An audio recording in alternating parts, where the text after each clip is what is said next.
Have the British Army standards dropped?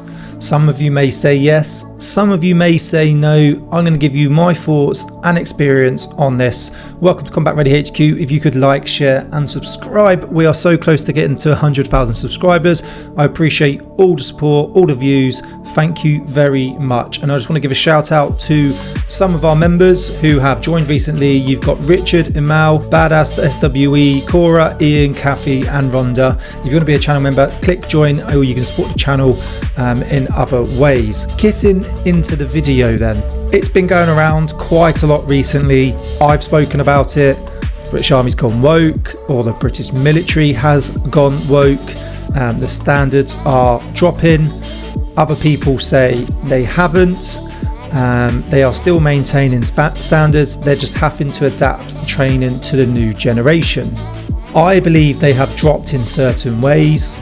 Yes, you need to adapt. If you look at training throughout hundreds of years, it has obviously changed due to health and safety, people's rights, and just obviously tactics, and the world is changing. We obviously no longer train or fight the same way we did 100 years ago. We've got new bits of equipment, people are different, but standards are dropping, and I'm going to give you my thoughts on why they have dropped, but not overall. We still have a highly professional army.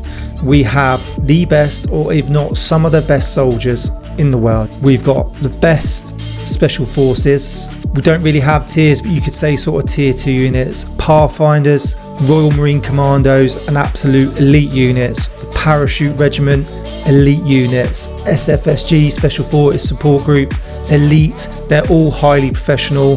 Even the regular conventional forces have some of the best soldiers in the world. But you would have seen me do a video a few days ago, possibly. If you haven't, go and check it out, on reservists need to become more lethal. In that video, they're training.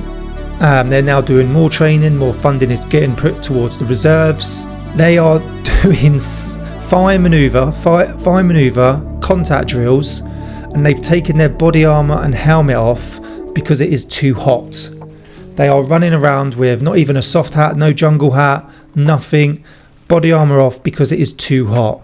To me, that is standards dropping. Also, when I went to Oman back in, I think it was 2018, with the Household Cavalry Regiment, and we were out there with Mercians.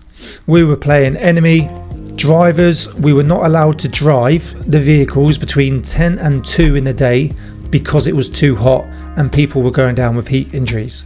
Yes, we don't want people to get heat injuries, but we were literally still for 4 hours. We just had to lay there in the sun, find some shade, because we couldn't train because it was too hot, because the drivers next to the engine bay, the engine wall, were overheating. I've also seen it throughout my career where physical training has adapted to the new training methods. I totally get that. We need more strength and conditioning.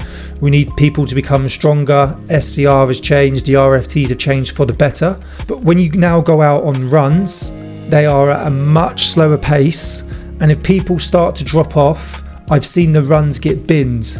I've done a hill rep session. We did one hill rep and then the session got binned because the majority of the squad could not keep up. This is standards dropping.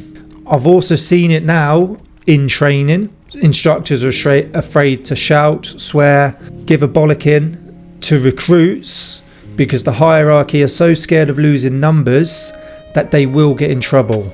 I had a friend of mine, I won't name him, in Purbright as a section commander when I was there, caught a recruit on his phone, took it off him, told him to get the phone back off him at the end of the day, and he will speak to his section commander and his chain of command to let him know that he was on his phone in the day outside the block. That section commander got in trouble, nearly lost his job and nearly lost his rank. That is standards dropping. Kit wise, there is no way that soldiers now walk around as neatly ironed and pressed in kit as they used to. Recruits, young privates, young gunners, sappers, whatever it is, troopers, speak to chain of command, sergeant majors, corporal majors with a lot less respect and get away with it than when I even first joined the army. This isn't over hundreds of years. This is just, I was in the army 16 years, left 2 years ago.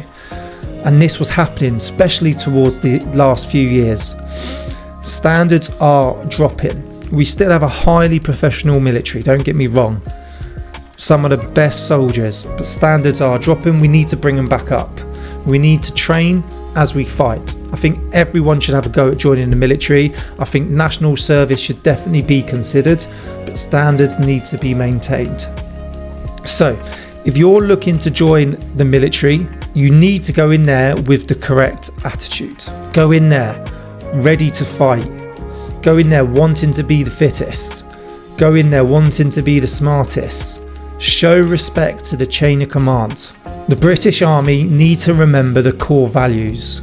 That's what they're forgetting. The core values are just getting swept under the carpet because they're so scared of losing numbers.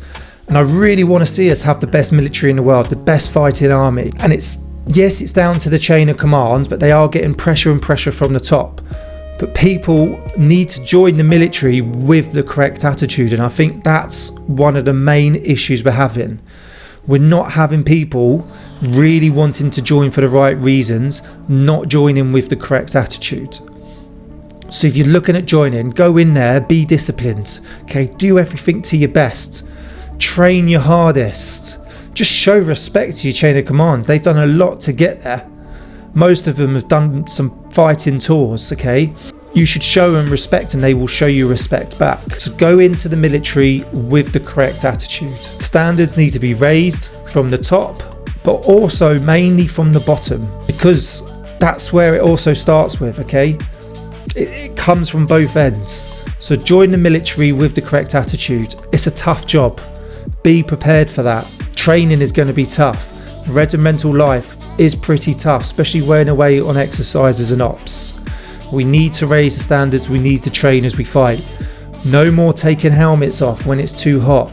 No more stop driving. If it's too hot, carry out the serial, stop for 15-20 minutes, let your guys refuel, have a bit of food, have some water, take their body armour off for 20 minutes, take their helmet off for 20 minutes, and then they can put it back on.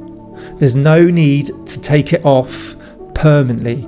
There's no need to stop driving for 4 hours.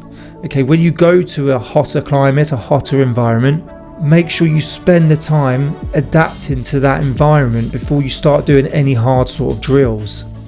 You don't need to go straight into the hardest drills, hardest contact drills, carrying the most weight. Spend 2 to 3 weeks acclimatizing to that environment, then go into it slowly, progressively increase training. And once again, the guys at the bottom, go in with the right attitude, willingness to learn, willingness to do your best, look smart, have the integrity, the courage, the self-discipline, the loyalty to your colleagues, the respect to yourself and the respect to others. It's just really annoying to see the standards dropping and people saying they're not. I'm not saying they've dropped completely and the military has just gone to shit. I'm not saying that. Like I said, highly professional military. We still have some of the best soldiers, but we just need to bring those standards up so slightly. Stop worrying about the numbers. Focus on retention. Focus on recruitment without dropping the standards. Because all we're doing is dropping the standards to get people in. We're dropping the standards to maintain people. And that's when the training, the skills, the experience starts to go downhill. So I think if we can maintain the standards, improve recruitment, improve retention, treat our soldiers correctly, give them the correct accommodation, give them the correct housing, give them the correct pay, medical, dental, food, pension, and then they will stay. People won't leave the army because they have to iron their kit and look smart. People won't leave the military because they have to run a little bit faster. They want to be looked after, and if you look after them, they will stay. You give the benefits, people will join. You do the right recruitment ads, people will join. You speed up the recruitment process, people will join. I'd love to hear your thoughts on this. I'd be very interested to know, am I wrong? Please, constructive comments below if you think I'm wrong. Am I correct? What do you agree with me? Please comment below. I really like hearing your comments. I really like reading them. But thanks for watching. Remember, please, if you could like, share and subscribe. And thank you to all those channel members. Thank you to all of you who have viewed, supported, subscribed, liked or commented on any of my videos. I'll see you soon.